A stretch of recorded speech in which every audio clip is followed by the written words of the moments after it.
l'ampleur de la catastrophe qui est aujourd'hui la justice algérienne. C'est une catastrophe, cette justice. Une justice qui n'a aucun sens, qui n'a aucune logique, qui n'a aucune raison. L'affaire Boualem Sansal, exploiter des messages privés échangés sur WhatsApp dans un cadre privé et les utiliser pour inculper quelqu'un d'atteinte à l'unité nationale, d'atteinte à l'économie nationale, d'outrage à corps constitué, c'est de la folie. Pour moi, c'est de la folie. Il n'y a ni délit, ni crime. On est parti jusqu'à fouiller les messages privés d'un individu pour le mettre en prison. Nous avons décidé de traduire le compte-rendu de ce procès. Le juge, une autre question. Selon les résultats de la fouille électronique, des messages échangés entre vous et l'ancien ambassadeur de France en Algérie, vous lui disiez « Je suis heureux, nous possédons du pétrole et Chengueleha. Qu'entendez-vous par là ?» C'est du délire, c'est incroyable, j'ai du mal à rester calme. Le juge qui demande à Boualem Sansal, on a trouvé un message sur ton WhatsApp, Sansal. Oui, il y a eu des messages entre nous, nous sommes amis, donc lui, il avait rien en cours. En fait, il a compris qu'il est en plein délire, que la situation échappe au contrôle du bon sens, que tout cela est irrationnel, donc Boualem Sansal est entré dans le jeu du juge. L'ampleur de la catastrophe qui est aujourd'hui la justice algérienne. C'est une catastrophe, cette justice. Une justice qui n'a aucun sens, qui n'a aucune logique, qui n'a aucune raison. L'affaire Boualem Sansal, exploiter des messages privés échangés sur WhatsApp dans un cadre privé, dans un cadre confidentiel, et les utiliser pour inculper quelqu'un d'atteinte à l'unité nationale, d'atteinte à l'économie nationale, d'outrage à corps constitué, de détention, de menaces contre la sécurité nationale, c'est de la folie. Pour moi, c'est de la folie. Il n'y a ni délit, ni crime. On est parti jusqu'à fouiller les messages privés d'un individu pour le mettre en prison, pour l'accabler, pour faire de lui un traître, pour faire de lui l'ennemi de la nation, pour faire de lui le danger majeur contre le pays. Vous imaginez la gravité de la situation? Je dis, dans ce préambule, une mise au point. Moi, je n'ai pas d'affection particulière pour Boualem Sansal. Ce n'est pas mon ami. Ce n'est pas ma tasse de thé. Je le respecte en tant qu'écrivain. Mais l'individu, ses prises de position, je ne les partage pas. Ce qu'il a dit sur une partie de l'histoire de l'Algérie, le territoire algérien, je ne le partage pas. Clairement, c'est pas une personne sympathique pour moi. Je sais pas quelqu'un avec lequel j'aurais pu être ami. Je vais être sincère avec vous. Mais ce qu'on est en train de faire à Boualem Sansal, c'est tout simplement ignoble. C'est au-delà de sa personne, c'est pas sa personne qui compte. C'est ce processus d'arbitraire, ce processus totalitaire, cette justice, comment elle a été instrumentalisée, comment elle a été transformée en une machine infernale d'abus, de chogra, une machine de violation des libertés, des droits les plus élémentaires qui me choquent dans cette histoire, que je veux dénoncer, que je veux déplorer, que je veux condamner. C'est pas la personne de Boualem. Cette affaire dépasse la personne de Boualem Sansal. C'est une affaire de droit, c'est une affaire de dignité d'un pays qui est le nôtre, qui est l'Algérie. La dignité de l'Algérie, elle est en jeu. Quand un pays emprisonne, accuse, brise la vie, l'innocence, viole les droits les plus civiques et toutes les libertés fondamentales au nom d'accusations basées uniquement sur des blagues, sur des échanges, sur des propos et des conversations privées, confidentielles, qui n'ont jamais été portés sur la scène publique, qui ne relèvent d'aucun crime et d'aucun délit, puisque ces échanges, encore une fois, privés, des propos personnels, des échanges personnels avec des amis à cet individu, nous sommes dans un pays aujourd'hui qui broie, qui est devenu une machine, une broyeuse. Je ne sais pas comment vous expliquer. C'est terrible. C'est plus que terrible. C'est inquiétant. C'est cauchemardesque, Ejma. Voilà. C'est une broyeuse. L'Algérie est devenue une broyeuse de la dignité des êtres humains. Et elle fait du mal à elle-même. C'est pour ça que j'ai tenu dans cette émission maintenant vous lire le conte pour l'histoire. Tout le récit de ce procès Boualem Sansal. Je ne vais faire aucun commentaire.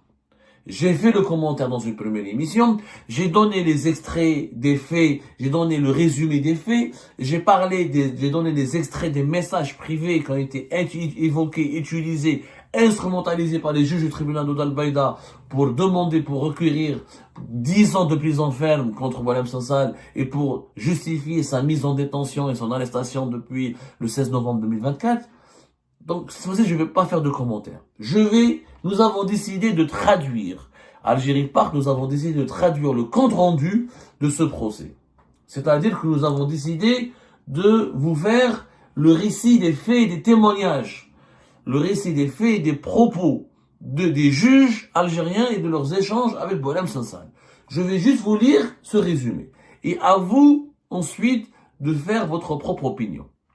Et toutes les personnes honnêtes, raisonnables, sensées, je pense, aboutiront à la même conclusion à laquelle nous avons abouti lors de notre première émission.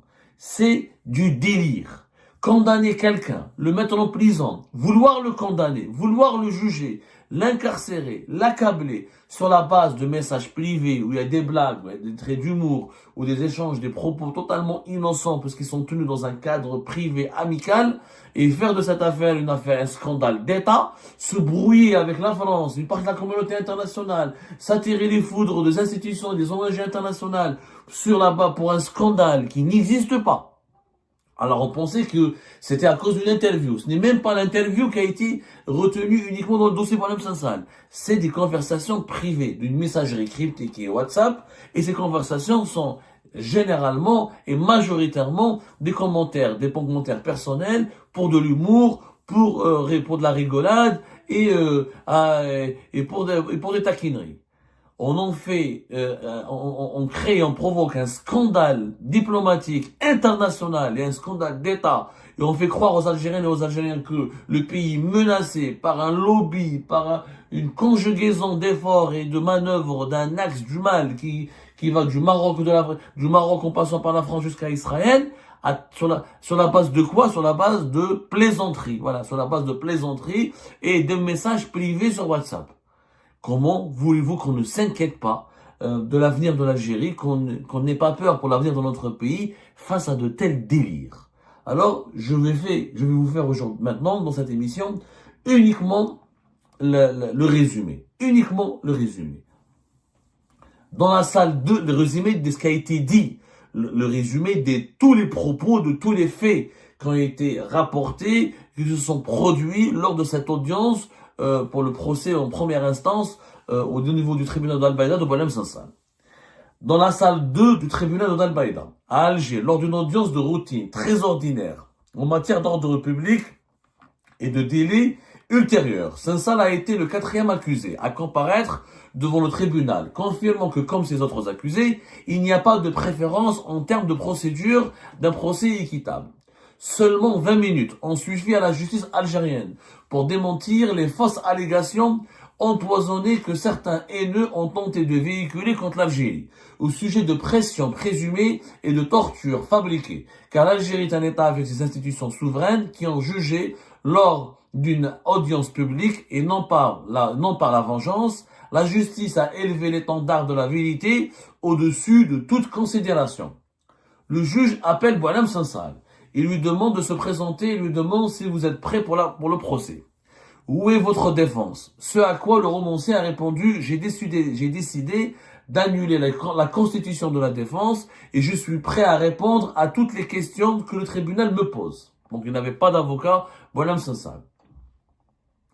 Je signale, je m'arrête 2 secondes, que ce compte rendu, ce résumé, nous provient d'une source qui est le journaliste de Chorour. Il y a une journaliste de Chorour qui a assisté à toute l'audience. Cette journaliste de Chorour, elle a écrit un récit qui décrit minutieusement tout le déroulement de ce procès, de l'audience du procès de Boualem Sansal.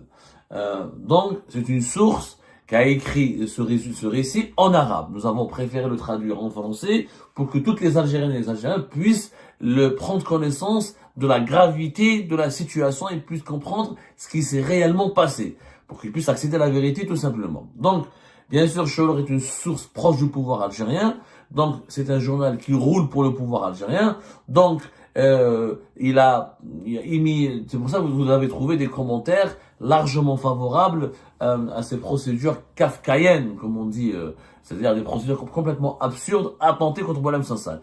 Le résumé, le commentaire que j'avais lu au départ n'était pas objectif parce qu'il s'agit d'une journaliste Chelor qui soutient donc parfaitement tout ce qui a été entrepris par l'État, par le régime algérien dans le dossier de Boualem Sansal. Donc il n'y a pas de neutralité, il n'y a pas de recul, il n'y a pas de critique, il n'y a pas d'esprit critique. C'est de la chita, c'est un alignement systématique et un appui systématique à la conduite, aux démarches entreprises par le pouvoir algérien dans le dossier de Boualem Sansal.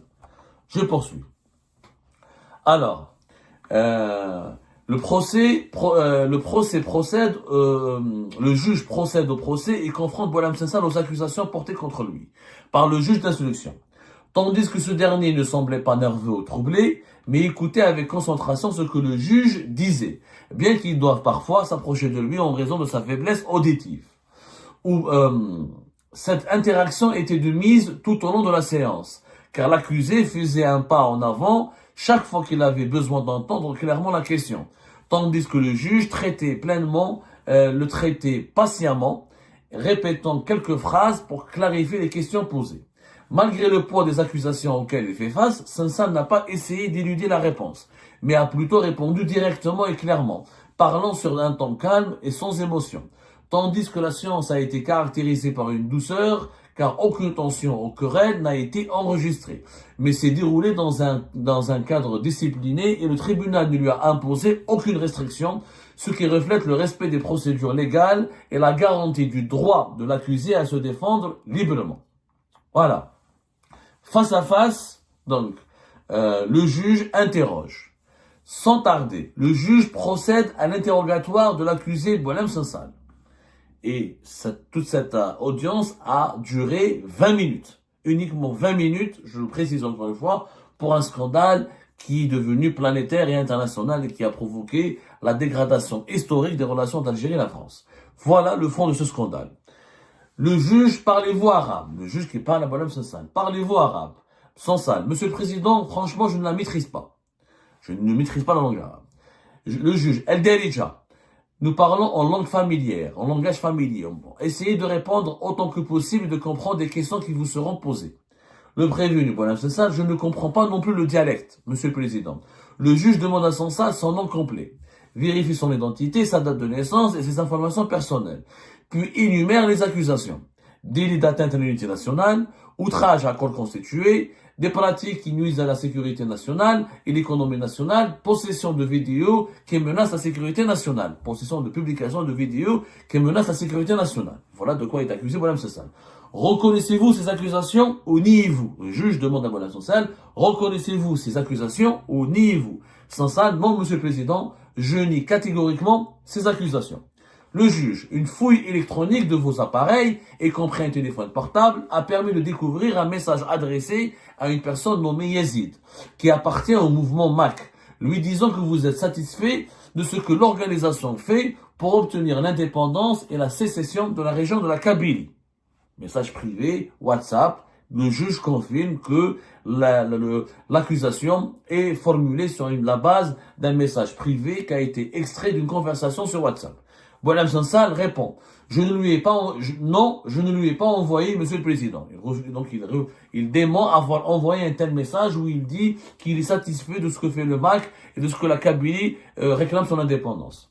Le juge, il y a un autre chef d'accusation lié à l'outrage à une institution, en l'occurrence le Parlement algérien, où des messages ont été échangés entre vous et un membre de l'ambassade de France. Boualem Sansal, je n'ai pas compris. De quel échange vous parlez? De quel outrage à une institution? Le juge lui explique. Il y a des messages via WhatsApp entre vous et l'actuel ambassadeur de France, Monsieur Romaté, Stéphane Romaté, qui est actuellement ambassadeur en Algérie, ambassadeur de France en Algérie, qui inclut une insulte à l'armée et aux institutions gouvernementales. Donc la justice algérienne dit que dans les messages WhatsApp échangés entre Boualem Sansal et l'ambassadeur de France, il y a une insulte à l'armée et aux institutions gouvernementales. Boualem Sansal répond, oui, je nie pas l'existence de ces messages, mais il n'était qu'une conversation normale et il ne contenait aucune insulte. Le juge, une autre question.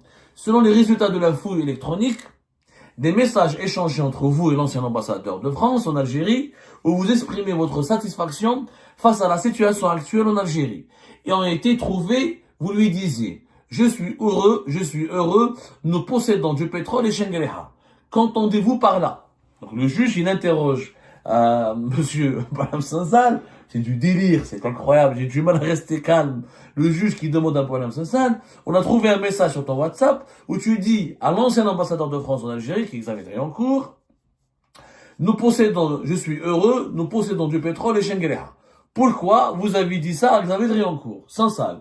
Oui, il y a eu des messages entre nous, nous sommes amis, donc lui, Xavier Driancourt, dans lesquels je lui ai exprimé la réalité de la situation financière et sécuritaire en Algérie, et exprimé mon contentement de la situation sécuritaire et financière stable de notre pays.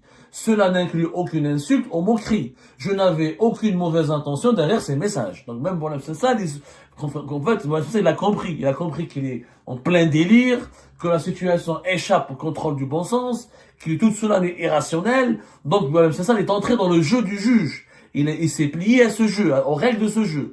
Il a dit, oui, je suis content de la situation de mon pays. Je l'ai dit, j'ai dit que je suis heureux, nous avons du pétrole et Shengereha, pour dire à Xavier Driancourt que la situation elle est stable, que la situation sécuritaire elle est bien, et je n'avais aucune mauvaise intention derrière ces messages. Le juge, notre question. Qu'en est-il de l'article que nous avons trouvé en votre possession sur le sujet de la puissance militaire de l'Algérie et de l'armée? Ils ont trouvé un article qui n'a pas été publié. C'est un article qui a été, je sais pas, ils l'ont trouvé sur l'ordinateur ou sur le téléphone, le smartphone de Madame Sansal. Sansal répond. J'ai exprimé mon opinion en tant que citoyen algérien. Et j'ai écrit cet article pour présenter mon point de vue, sans aucune intention de nuire à l'institution militaire que je respecte autant. Il dit, voilà, je respecte l'armée, etc. Et je voulais juste donner mon opinion. Le juge. Il y a une autre accusation liée à l'atteinte à l'économie nationale, basée sur la recherche dans votre téléphone. Toujours, tout est basé sur les conversations privées et trouvées dans les WhatsApp, dans la messagerie WhatsApp de Madame Sansal. Il y a une autre accusation liée à l'atteinte à l'économie nationale, basée sur la recherche dans votre téléphone et la récupération de messages et de conversations personnelles avec l'ancien ambassadeur de France, où vous avez parlé à 2 reprises des décisions de rejeter l'adhésion de l'Algérie au BRICS. Sansal, ces messages n'étaient qu'une conversation entre moi et l'ambassadeur. Nous avons une amitié et non en vertu de sa position de diplomate français. Donc il a parlé avec Driancourt, où il a parlé de l'échec de l'adhésion d'Algérie au BRICS. Il a dit que c'était juste une conversation entre moi et l'ambassadeur. Une conversation privée. Le juge, que répondez-vous à l'accusation de diffusion de fausses informations pouvant porter atteinte à la sécurité de l'Algérie à travers une interview diffusée, télévisée, dans laquelle vous avez critiqué les décisions de l'État et de ses institutions sur la base d'informations erronées et leur avez attribué des faits infondés. L'interview que j'ai publiée plus tard sur le site, ce sont des déclarations exprimant mon opinion et mon inquiétude en tant que citoyen algérien. Et j'ai essayé de transmettre la réalité dans laquelle je vis comme le reste des Algériens. Il n'y avait aucune intention d'offenser, bien sûr. Le juge, vous êtes également accusé de possession de documents et de vidéos retrouvés dans votre flash disk.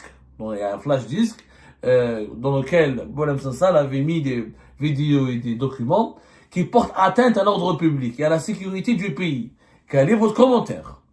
Madame Sansal répond. Oui, je reconnais l'existence de ces fichiers et vidéos, mais je les ai créés dans le cadre de la liberté d'expression et rien de plus. Voilà l'échange entre les juges et Madame Sansal. Même pas 20 minutes. Le procureur de la République ensuite a pris la parole. Il a accablé Madame Sansal. Il a confirmé qu'il était de nationalité algérienne. Je sais pas pourquoi il fallait confirmer cela. Tout le monde sait qu'il a la nationalité algérienne. Qu'il a occupé un poste gouvernemental important dans l'un des ministères les plus importants du pays, mais c'était au début des années 2000, mais qu'il était impliqué dans des déclarations et des publications qui portent atteinte à l'unité nationale et menaçant la stabilité et la sécurité du pays.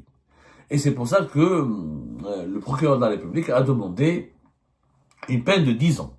Et le procureur général a révélé, le procureur de la République, il a révélé que les recherches électroniques effectuées sur le téléphone, l'ordinateur et le support de stockage, donc ils ont fouillé l'ordinateur, le téléphone portable, le smartphone et le flash disk de monsieur Madame Sansal, ont abouti à la découverte de fichiers et de vidéos ainsi que des messages échangés via l'application WhatsApp contenant des contenus dangereux qui affectent la sécurité nationale, notant que les enquêtes de sécurité ont révélé des déclarations de presse faites par l'accusé qui comprenaient des contenus affectant l'intégrité territoriale de la patrie, du pays. Le procureur a ajouté qu'il y avait des échanges et des messages échangés entre lui et les membres de l'organisation terroriste MAC, dans lesquels l'accusé a avoué sa relation avec une personne nommée Yazid, membre de l'organisation dans laquelle il a abordé la question de la sécession de la région de la Kabylie, en plus de discuter des plans de l'organisation pour atteindre cet objectif. Qu'est-ce que voulez-vous que je rajoute de plus? Le procureur de la République a également confirmé que l'accusé qui occupait un poste de haut niveau dans l'un des secteurs sensibles, ministère de l'Industrie, est-ce que c'est un secteur sensible? Je ne sais pas, avait envoyé en octobre dernier des messages contenant des critiques sévères à l'égard de l'économie nationale, en utilisant des phrases visant à remettre en question le fonctionnement des institutions constitutionnelles, civiles et militaires de l'État algérien. Toute l'affaire est basée sur un flash disk, des discussions WhatsApp retrouvées dans le smartphone de Boualem Sansal et l'ordinateur. Et on demande 10 ans de prison ferme pour des discussions privées, personnelles, qui n'ont jamais été rendues publiques, qui n'ont jamais été lues ou assimilées ou connues par les autres Algériens et Algériens ou par la société ou par une opinion publique nationale ou internationale.